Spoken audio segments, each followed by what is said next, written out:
Hello, good morning, all of you class 9th student. After summer vacation, आप लोगों का पुनः ऑनलाइन क्लासेज स्टार्ट हैं। समर वेकेशन के पहले साइंस सब्जेक्ट के अंतर्गत हमने 2 चैप्टर, एक फिजिक्स पार्ट से एक केमिस्ट्री पार्ट्स के समाप्त किया था।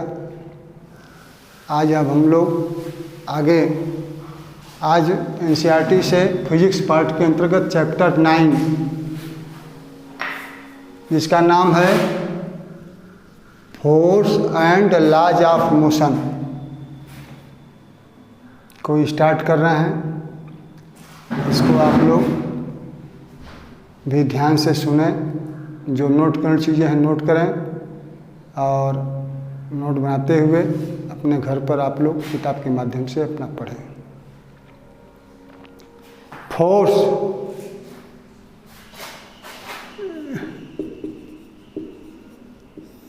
दैनिक जीवन में कोई भी काम हम लोग करते हैं तो उस करने के लिए फोर्स की आवश्यकता होती है। हम लिख रहे हैं तो विदाउट फोर्स हम नहीं लिख पाएंगे। कोई चीज़ दरवाज़ा बंद कर रहे हैं या दरवाज़ा खोल रहे हैं तो उसमें पुश पुल करना होता है, तो यह भी एक तरह का फोर्स है। डस्टर उठाना है, लिफ्टिंग करने में हम विदाउट फोर्स इसको उठा नहीं सकते, तो लिफ्टिंग करना भी एक तरह का फोर्स ही है। यह चाक है, इस चाक को तोड़ने में, ब्रेक करने में हम लोगों को फोर्स लगाना पड़ता है। तो ये ब्रेकिंग, लिफ्टिंग, ट्विस्टिंग, किसी चीज़ को मरोड़ना है, फोर्स करना है, ट्विस्ट करना है, स्ट्रेच करना है, तो सब जगह फोर्स की आवश्यकता होती है। कोई चीज़ रुका हुआ है उस पर हम फोर्स लगाएंगे, पुश करेंगे तो वह मोशन में आ सकता है, तो वहाँ भी फोर्स की आवश्यकता होती है। तो दैनिक जीवन में कोई भी एक्शन, कोई भी कार्य करने के लिए हम लोग फोर्स की आवश्यकता होती है। तो इस चैप्टर में हम लोग फोर्स क्या होता है, फोर्स के क्या प्रभाव हैं, फोर्स कितने तरह का होता है, फोर्स कैसा फिजिकल क्वांटिटी है, और किसी चीज़ पर फोर्स लगाने से उसमें मोशन प्रोड्यूस होता है तो उस मोशन किस नियम के अनुसार होता है, जिसको कि हम लोग लॉज ऑफ मोशन के नाम जानते हैं। इन सब चीज़ों के बारे में हम लोग देखेंगे। तो पहले force pushing, pulling, stretching, lifting, twisting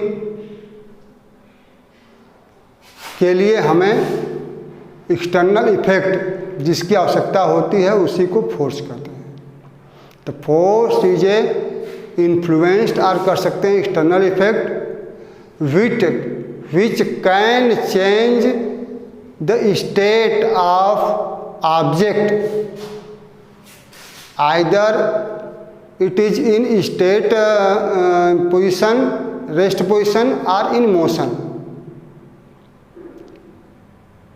force लगाने से किसी ऑब्जेक्ट के मोशन की डायरेक्शन भी चेंज हो सकती है, शेप साइज भी बदल सकता है,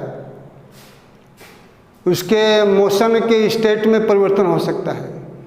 तो इन सब चीज़ों को कराने के लिए या देखने के लिए, करने के लिए जिस एक्सटर्नल इफेक्ट की आवश्यकता होती है दैट इज कॉल्ड फोर्स।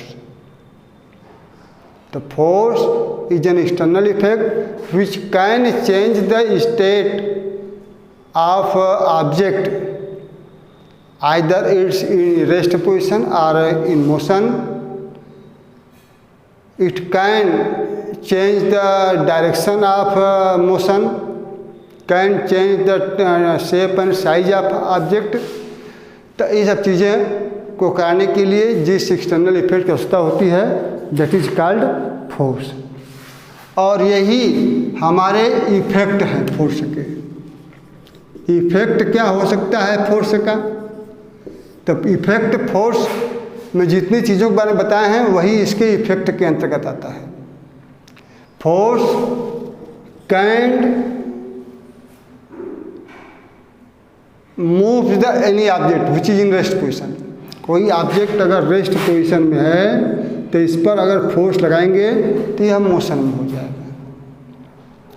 अगर ऑब्जेक्ट कोई मोशन में है, चल रहा है, तो इसको पुश करके हम लोग चाहें तो इसको रोक सकते हैं, यानी गतिशील और मूविंग ऑब्जेक्ट को रेस्ट पोजीशन में लाया जा सकता है। कोई चीज़ अगर चल रहा है तो इसके स्पीड को कम अधिक किया जा सकता है, स्पीड में भी चेंज। किसी ऑब्जेक्ट जो मोशन में है तो इसके चलने की डायरेक्शन को हम बदल सकते हैं फोर्स ला करके। ऐसे हम लोग क्रिकेट खेलते हैं तो बॉल उधर से हमारे तरफ आती है बैट्समैन की तरफ, बैट्समैन अपने बैट से बॉल के डायरेक्शन को कहीं पर भी भेज सकता है, बाउंड्री मार सकता है, छक्का मार सकता है, किसी भी डायरेक्शन में इधर उधर भेज सकता है। तो यहाँ फोर्स लगाने से ऑब्जेक्ट के मोशन की डायरेक्शन चेंज आती है। चाक है, चाक के ऊपर अगर हम हथौड़ी से मार दें तो इसकी शेप साइज बदल जाएगी, यह पाउडर के रूप में हो जाएगा, छोटे बड़े टुकड़ों में कन्वर्ट हो जाएगा। तो इस तरह से force can change the state of motion, can change the direction of motion, can change the shape and size of object. तो ये सब हमारे फोर्स के जनरल इफेक्ट हैं। इसको एग्जाम्पल दे करके आपके बुक में यह समझाया गया है। इसको आप लोग रीडिंग ला करके हर तरह का कौन सा इफेक्ट किस एग्जाम्पल में है उसको नोट करके उसको अच्छी तरह से मेमोरी में रखेंगे। इसके अलावे रिजल्टेंट के आधार पर फोर्स दो तरह के होते हैं, balanced and unbalanced force, type of force.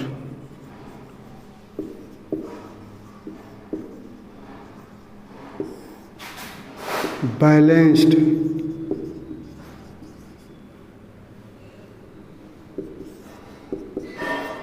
Unbalanced.